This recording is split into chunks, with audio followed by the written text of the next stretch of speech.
नाज़रीन आमी न्यूज़ में खबरन सिलसिलो जारी है। वक्त के बिरिया सिटी मां खबर दींदा बिरिया सिटी मेन चौक ते मुस्लिम लीग फंक्शनल तरफा किंगरी में बेदर्दी से ज्यादती बाद कतल कयल मासूम निंगरी मोनिका लाड़क के कातलन की गिरफ्तारी लाए एहतजाज किया वो। इन हवाले से अधिक तफसील बुधाया रहा है बिरिया सिटी में अवामी न्यूज़ रिपोर्टर नदीम मंगी पंहिंजी इन रिपोर्ट में। नाज़रीन बिरिया सिटी प्रेस क्लब आडो पाकिस्तान मुस्लिम लीग फंक्शनल यूनिट ढींगो शरीफ जे पार्टी जा अगवान कारकुन सरापा एहतजाज मासूम निंगरी मोनिका लाड़क से वैशाने तरीक़े से जो है तशद्दुद करे उनके मारे विया है। उन जे कातलन की गिरफ्तारी लाई सरापा एहतजाज अचो तो इन हवाले से इन ॻाल्हि ॿोल कयूं हिननि जो छा चवणु आहे। ही असां जेको एहतजाज कयो आहे पाकिस्तान मुस्लिम लीग फंक्शनल यूनिट ढींगो जे तरफ़ां साईं असांखे पीर साहब पागार जो हुकुम आहे, साईं सदर दी शाह हुकुम आहे, उन हुकुम जे करे असां जेको एहतजाज कयो आहे। ही असांजे जेको ग़रीबनि सां ज़ुल्म पियो थो थिए नियाणियुनि सां एसि ताईं कातिल गिरफ़्तार न थिया असां हिन मज़ीद वधाईंदासीं, अलामती बुख हड़ताल कंदासीं। सिंधी न्याणी आहे, नंढो मासूम न्याणी आहे, उन जे कातिलनि खे गिरफ़्तार करें जेतिरा बि बासर हुजनि।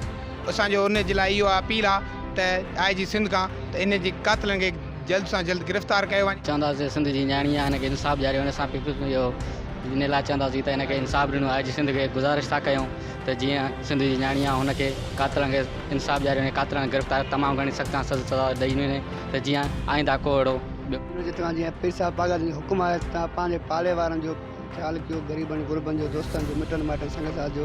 पर हीअ त इंसानियत खे सफ़ा क़तल करण जहिड़ी ॻाल्हि आहे। इंसानियत जी हद ई कान्हे का सफ़ाई वैशानियो ऐं ज़ालमाणो तरीक़ो आहे। मोनिका हिन वक़्तु हिकिड़ी थी आहे जेका असां हिन वक़्तु चुप करे वेही रहंदासूं। इलाही केतिरियूं इलाही सारियूं एतिरियूं मोनिकाऊं जहिड़ियूं मासूम नियाणियूं बेदर्दी सां ज़ालमनि जी शिकार। हिन वक़्तु जेको असां अॼु हिते गॾु थिया आहियूं मोनिका जे लाइ गॾु थिया ऐं तमामु घणी हुनजे हिन वक़्तु घर में जेको आहे तमामु ॾुख जी लहर पकड़ियल आहे ऐं हुनजा वालदेन तमामु घणा ॾुखारा आहिनि। या त सिंध हुकूमत जी इहा नाअहली आहे या त उहो कातिल लिकाइण थी चाहे। असां इहो ई मुतालबो कंदासीं त ग़रीब न्याणी मोनिका सां वधि खां वधि इंसाफ़ कयो वञे। जेकॾहिं अॼु असांजी सिंध गवर्नमेंट इन बाअसर कातिलनि खे लिकाइण चाहे थी त सुभाणे हिकु अहिड़ी मोनिका न पर 10 मोनिकाउनि सां अहिड़ी ज़्यादती थी वेंदी।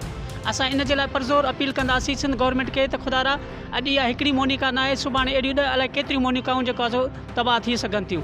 बराए महिरबानी करे जेको आहे हुन जे कातिलनि खे सख़्त खां सख़्तु सज़ा ॾिनी वञे, चाहे हुन जा कातिल केतिरा बि असर रसूख़ वारा हुजनि, पर कानून जे कटड़े में आंदो वञे हुननि खे ऐं हुनखे सख़्त खां सख़्तु दहशतगर्दी तौर जी अदालत में केस दाख़िल कयो वञे। नाज़रीन तव्हां पाकिस्तान फंक्शनल लीग यूनिट ढींगो जे अॻवाननि जूं ॻाल्हियूं ॿुधियूं। इन्हनि जो इहो चवणु हुयो त हीअ हिकु मोनिका जो मसइलो न आहे, हीअ सिंध जी हर हिकु न्याणी जो मसइलो आहे। जे अॼु कातिलनि खे इबरतनाक सज़ा न ॾिनी वई, उन्हनि खे गिरफ़्तार करे उन्हनि जे मथां केस दाख़िल करे उन्हनि खे सज़ा न ॾिनी वई त सुभाणे सिंध जी हर न्याणी सां अहिड़ो मसइलो थी सघे थो। हिननि जो इहो बि चवणु आहे त कातिलनि खे फौरी तौर ते गिरफ़्तार करे दहशतगर्दी एक्ट तहत उन्हनि मथां केस दाख़िल करे हलाया वञनि। कैमरामैन ताहा मंगी सां गॾु नदीम अली मंगी, अवामी न्यूज़ TV बिरिया सिटी।